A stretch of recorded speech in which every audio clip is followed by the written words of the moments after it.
안녕하십니까. 백만개미 한세구입니다. 11월 20일 수요일 시장 정리하겠습니다.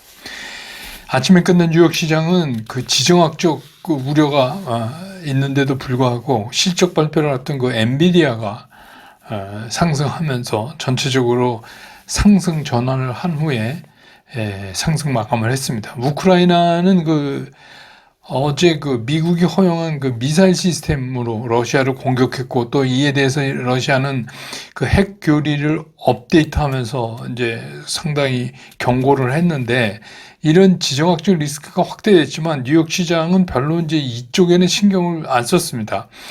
그리고 시장 자체적인 흐름에서의 주역은 역시 AI다는 걸 이제 다시 한번 입증을 해서 다우만 마이너스 0.28% 빠졌고, 나스닥은 플러스 1.04%, S&P 500도 플러스 0.4%, 러셀 2000도 플러스 0.8%, 필라델피아 반도체 지수도 0.62% 이렇게 상승하면서 장을 끝냈습니다.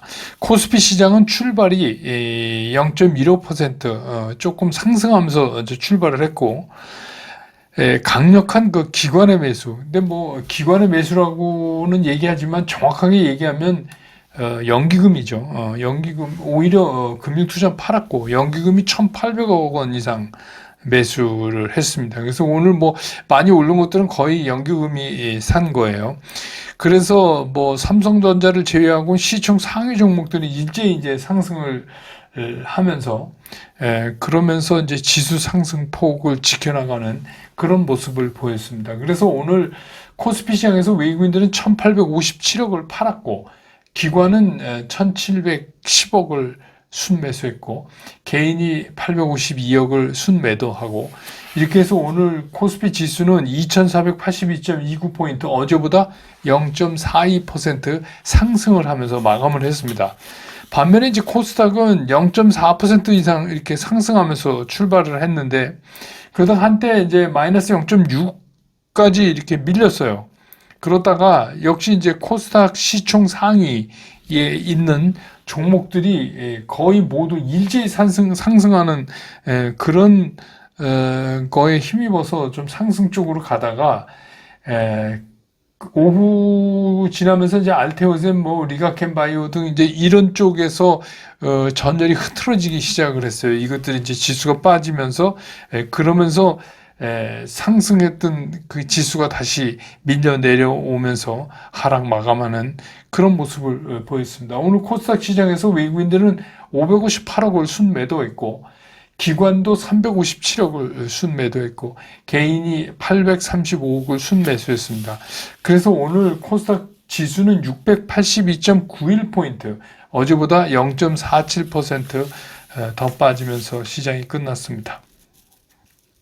기술적으로는 코스피는 하락에 대한 우려를 많이 이제 지우긴 했어요. 그리고 이제 5일 이평선이 이렇게 터닝하는 그런 이제 전환하는 그런 긍정적인 모습을 보이기는 했습니다. 그 다음에 이제 코스닥 같은 경우 일단 하락을 멈췄다 그럴까요? 그러니까 좀 하락권에서 횡보하는 그런 형상을 보이고 있어서 아직 양시장 다 상승 전환을 얘기하기는 조금 이른 편이다, 이렇게 보입니다. 그 다음에 이제 오늘 환율은 이 시간 현재 1,390원 80전 정도, 그래서 1,400원 밑에 1,390원 근처에서 움직이고 있습니다. 시총 상위 종목들에 대한 주체별 움직임을 보면 오늘 이제 삼성전자, SK 하이닉스는 역시 오늘도 외국인 기관이 동시에 매도를 했습니다. 그래서 외국인은 삼성전자를 687억을 오늘 또 팔았고, 기관도 154억을 팔았습니다. SK 하이닉스는 외국인이 810억을 팔았고, 기관도 84억을 팔았습니다. 삼성전자 이 자사주 매입하면서 이거 지켜나가기가 상당히 험난해졌어요. 지금. 그 다음에 이제 LG 에너지솔루션은 외국인과 기관이 동시에 샀는데, 외국인 146억, 기관이 119억 이렇게 샀습니다. 반면에 삼성 바이오로직스는 외국인은 136억을 팔았고, 기관이 78억을 샀고, 그 다음에 현대차, 기아는 외국인 기관이 동시에 다 매수를 했어요. 그래서 66억, 104억, 202억, 65억 뭐 이렇게 봤는데 요거는 이제 매매 원칙상 변화가 좀 오는 것 같으니까 좀 잘 주시해 보시기 바랍니다. 자동차는. 그 다음에 이제 KB금융도 오늘 이제 은행권이 많이 올랐는데 외국인과 기관이 동시에 매수를 했고, 당연히 신한지주도 외국인과 기관이 동시에 매수를 했고, 셀트리온은 외국인 기관이 동시에 매도를 했고, 네이버는 외국인이 278억을 샀는데 기관은 18억을 팔았습니다. 반면에 이제 그 코스닥에 보면 알테오세는 외국인과 기관이 동시에 다 팔았어요. 397억, 364억 이렇게 팔았고, 반면에 이제 에코프로비엠은 외국인과 기관이 동시에 샀어요. 많지는 않지만 11억, 57억 이렇게 샀고, 에코프로는 외국인은 팔고 기관은 사고, HLB도 외국인 49억 사고 기관 3억 사고, 리가켄바이오는 외국인은 100여억을 샀는데 기관이 19억을 파는 이제 그런 모습을 보였습니다. 오늘 이제 섹터별로 봐도 그래요. 재미난 게 그 바이오가 후반 가면서 좀 약해졌어요. 바이오 원래 이제 제가 말씀드렸잖아요. 바이오는 잘 튀어오르고 잘 꺾이고 그런다. 이제 오늘도 이제 그걸 보여줬는데, 주로 이제 뭐 제대열 줄기세포 이런 쪽을 중심으로 해서 움직이다가 이게 이제 뭐 마이크로바이오라든지 뭐 비만 치료라든지 이제 확대됐다가 점점 그 수가 줄여주는, 그러면서 이제 개별 이슈로 움직이는 그런 모습을 보여줬고, 삼성 바이오로직스는 뭐 기사 보내드린 대로 창사 이래 최대 규모의 연 누적 수주액이 5조 원을 돌파했다. 뭐 이런 얘기로 오늘 좀 움직이는 그런 모습을 보였습니다. 그 다음에 이제 뭐 분류별로 섹터로 사료로 분류되지만, 이거는 뭐 팜스코가 오늘 상한가 치면서 2,675원에 끝난 뭐 이런 경우가 있어요. 그래서 좀 어이없게 섹터 전체를 이런 게 끌고 나가는 그게 이제 요즘 시장의 또 특징이기도 하죠. 요 사이에. 그 다음에 이제 역시 조선 기자재, 이거는 뭐 안 오르면 이상할 정도 되게 그 마음 편히 볼 수 있는 거예요. 흔들리긴 하지만 지금 시장이 워낙 그래서 그래서 이제 그랬고, 그 다음에 오늘 이제 특이하게 보이는 게 통신입니다. 통신. 통신 3사 중에서 KT, SKT, SK텔레콤, LGU 플러스, 이거 좀 잘 보시기 바라요. 그래서 근데 이런 것들도 제가 나중에 시장에서 말씀드릴 텐데, 주체가 어디에 있느냐. KT는 이제 주로 외국인이, SK텔레콤은 이제 뭐 외국인보다는 기관, LGU 플러스는 기관이 이제 주력입니다. 지금 이제 움직이는 거 보면. 근데 뭐 그 우리가 이제 그 듀얼 남봐요. 그 휴대폰에 예를 들어서 뭐 우리가 어디 주차해 놓고 있는데 차 빼주세요. 뭐 이제 전화번호 공개되니까 그런 때 쓰는 이제 전화번호, 또 택배나 뭐 이런 이제 그거를 이제 U 플러스 얘기하면서 오늘 뭐 통신도 그동안 많이 이제 안 움직였으니까 움직여서 모양 잡아가는 모습을 오늘 만들었습니다. 그 다음에 이제 뭐 은행, 생명보험 뭐 이렇게 보려고, 여행, 이거는 뭐 중국 그 여러 가지 뭐 문제는 있죠. 그 비자 없이 이제 처음 가는 거니까 여러 가지 준비하고 단단히 해서 가셔야 비자 없이 중국 통과하기 쉽다고 이제 기사도 계속 나오던데, 아무튼 그래서 아웃바운드 뭐 이런 거 기대하면서 2차 전지도 계속해서 요새 2차 전지가 움직이고 있어요. 문제는 뭐냐면 직전 고점을 뚫느냐. 그게 이제 핵심이죠. 그러면서 매매원 직상 매수 시그널을 완벽하게 구성하느냐. 이거는 좀 보시기 바랍니다.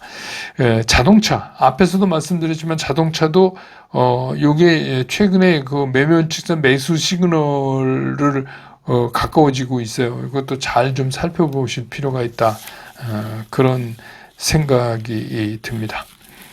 그래서 오늘 시장의 특징을 정리해 보면, 일단 삼성전자는 제외하고, 이게 뭐 엔비디아가 어제 올랐기 때문에 엔비디아 그 좀 덕도 좀 볼까 그랬는데 역시 이제 좀 어려웠어요. 그래서 또 2차 전지, 자동차 뭐 이런 것들이 움직이니까 그렇지만 이제 반도체 소재 장비는 움직여서 전체적으로 보면 큰 덩어리로 반도체, 2차 전지, 자동차 뭐 이런 것들이 쭉 상승하니까 거기에 이제 개별적인 이슈까지 오늘 좀 더해져서 상승을 보인 날이다. 근데 문제가 있다면 외국인들의 수급은 아직 꼼짝 안 하고 있다. 그게 좀 아쉬움으로 남아요. 그러니까 만약에 오늘 이제 그 외국인들 순매수로 돌고 이랬다면 오늘 많이 올랐을 것 같은 모양은 잡았는데 그게 좀 아쉬운 장이었다. 이렇게 정리될 수 있겠습니다.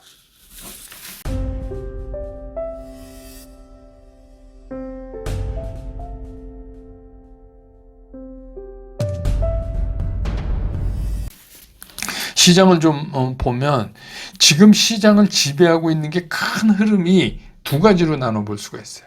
하나는 뭐냐면 전체적인 시장의 흐름을 잡아가고 있는 거.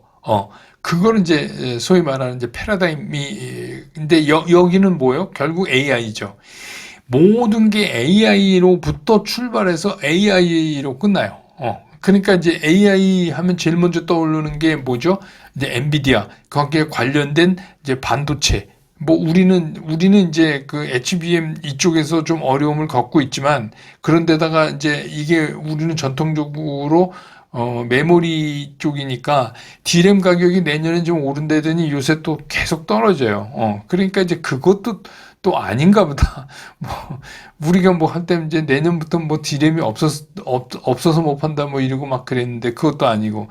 그렇지만 오늘 이제 소재 장비가 먼저 움직여준 건 그나마 또 뭐 다행이긴 한데, 그래서 이제 그 반도체에 관련된 밸류체인에 따라서 한 축이 있고 AI 때문에 출발하는, 그 다음에 또 하나가 이제 제가 늘 말씀드리는 일렉트리시티죠. 그러니까 AI는 전기 없으면 소용이 없어요. 그러니까 전력 설비, 뭐 전선, 원전 이런 거는 막 그동안 올랐기 때문에 계속 치고 나갈 수는 없지만 비교적 편안하게 우리가 기다릴 수 있는 섹터들이다. 그거는 편안하게 좀 볼 수가 있다. 그 다음에 이제 모든 게 AI가 붙어야 돼요. AI 의료, AI 자율주행, AI 로봇, 뭐 이런 것들로 이렇게 섹터들이 이렇게 퍼져나가는 그런 것들이죠. 그런 것들 중에서 또 뭐 거기에 AI에는 조금 떨어져 있지만 실적과 경쟁력이 나름대로 있는 조선 뭐 이런 거, 그런 것들은 이제 편하게 볼 수 있는데 그게 이제 전체적인 시장의 흐름을 잡아가고 있다. 그 얘기는 뭐냐 하면 이게 그것들 하나 축이 있고 또 하나는 뭐냐면 테마예요. 재료. 우크라이나 재건, 이렇게 해서 계속 그거를, 특히 이제 바이오 제약 중에는 뭐 신기술이다, 뭐 개발 허가가 났다, 뭐 임상 관련 허가를 듣겠다, 임상 결과가 어떻다, 뭐 이렇게 그 단계별로 이슈들이 계속 나올 때마다 이게 주가가 움직이거든요. 그래서 이것들은 기습적으로 튀어 올랐다가, 또 개별성 호재니까 이게 오래 안 가는 경우도 있어요. 그래서 이제 뭐 이유 없이 빠졌다가 또 어이없게 그냥 어이없는 뭐 재료 갖고 오르고 튀어 오르고 막 이래요. 그러다가 이제 수급이 좀 맞은 종목은, 그때 수급이 좀 맞은 종목은 이제 우리 흔히 말하는 뒷심이 있으니까 좀 더 가는 거고, 아니면 뭐 언제 그랬냐는 듯이 또 그냥 끝내버리는 이제 거의 도깨비 주식이 되는 경우가 상당히 있단 말이에요. 그러니까 전체적으로 시장이 약하니까 아까 메인스트림에 있는 것들이 그렇게 세게 못 움직이니까 이렇게 팍팍 튀어나오는데 갑자기 이제 이게 손이 가게 되는 거예요. 요때가 시장이 이제 이런 상황일 때 그렇죠. 근데 뭐 주식 투자는 뭘 해도 뭐 돈 버는 게 목적이지만 이게 잘못하면은 이 트랩을 밟아요. 그러면 이게 충격이, 피해가 꽤 오래 가요. 이런 때 이제 그렇게 되면 요즘 같은 장에는 더더욱 그렇습니다. 그래서 어떻게 그럼 우리가 이거를 대하느냐? 그럼 우리 시장이 오늘도 보셨지만 모멘텀 시장이 점점 이제 가고 있잖아요. 그러니까 앞에서 말씀드린 메인스트림, 그러니까 흐름을 잡고 가는 주식들은 주로 제가 이제 매매 원칙에서 말씀드린 10일 이동 평균선의 슬로프 있잖아요. 기울기를 중심으로 기준을 삼으시면 좋을 것 같아요. 그러니까 이게 죽지 않으면 중간중간에 뭐 조정이 와도 그렇게 뭐 놀래거나 그렇게 하실 필요는 별로 없다. 그러니까 11선 슬로프가 안 죽으면 그냥 뭐 좀 기다리든 뭐 내일 뭐 또 오르겠지 뭐 이렇게 좀 느긋하게. 왜냐하면 이것들은 지금 전체적인 시장의 흐름을 타고 가기 때문에 좀 흔들려도 괜찮은 거예요. 왜 그러냐면 이게 또 뭐 갑자기 좀 뭐 매일 오를 수가 없잖아요. 빨랫줄 잡아당긴 것처럼 이게 주가가 이렇게 갈 수는 없는 거예요. 왜냐? 워낙 수급이 약하니까. 그러니까 좀 조정받으면 깜짝 놀라갖고 막 팔고 이러면 그 다음날 막 태우려고 이러니까 이제 그렇게 하시지 않는 게 좋겠다. 이 말씀을 드리는 거고. 또 주요 흐름 속에는 없지만 단기적으로 너무 많이 빠졌기 때문에 상승하는, 그러니까 이게 상승이라기보다도 반등에 가까운 거죠. 이것들도 반등할 땐 다 이유가 있어요. 그러니까 이유를 들어보면 다 그럴듯해요. 그래서 이제 손이 막 나가고 그러는 거죠. 이런 것들은 매매 원칙을 확인한 후에 하시는 게 전 더 낫다고 봐요. 그러니까 두 가지인데 체크할 게 매매 원칙에 맞게 구성이 가느냐. 하나는 직전에 매물벽 있어요. 반드시 보시면 가까이에 매물벽이 위에 있어요. 그거를 상향 돌파하는가를 확인하는 게 좋다. 이게 조금 먹는 게 중요한 게 아니라 또 물리면 안 되는 게 중요한 거죠. 그래서 뭐 이제부터 이게 뭐 간다 막 이러는데 뭐 그렇게 갈 거라면 그거 확인 후에 사도 되죠. 그럼 뭐 2, 3일 가다 말 거라면 처음부터 안 들어가는 게 난 거였고. 그러니까 그거는 확인하는 게 굉장히 중요하다. 중요하다. 이런 말씀을 들어요. 그래서 이제 요새 보면 뭐 길게 보고 모아간다. 그러면 언제 한번 크게 매겨줄 거다. 뭐 이런 얘기 많이들 하던데 이게 참, 뭐라 그래야 되나요? 이거 무책임한 얘기죠. 그게, 뭐, 길게 보고 긴 건 어디까지를 말하는 거고, 모아가는 건 어떻게 하는 건지, 그것도 불분명하잖아요. 뭐, 길게 보고 모아가서, 부도 안 나면은 언젠간 매겨주겠죠. 그런 식의 접근은 안 돼요. 굉장히 디테일하고 정확해야 돼요. 요즘은 더더욱 그렇습니다. 그리고 이제 이슈, 막 재료, 테마, 이런 걸로 막 움직이는 거 있잖아요. 그거는,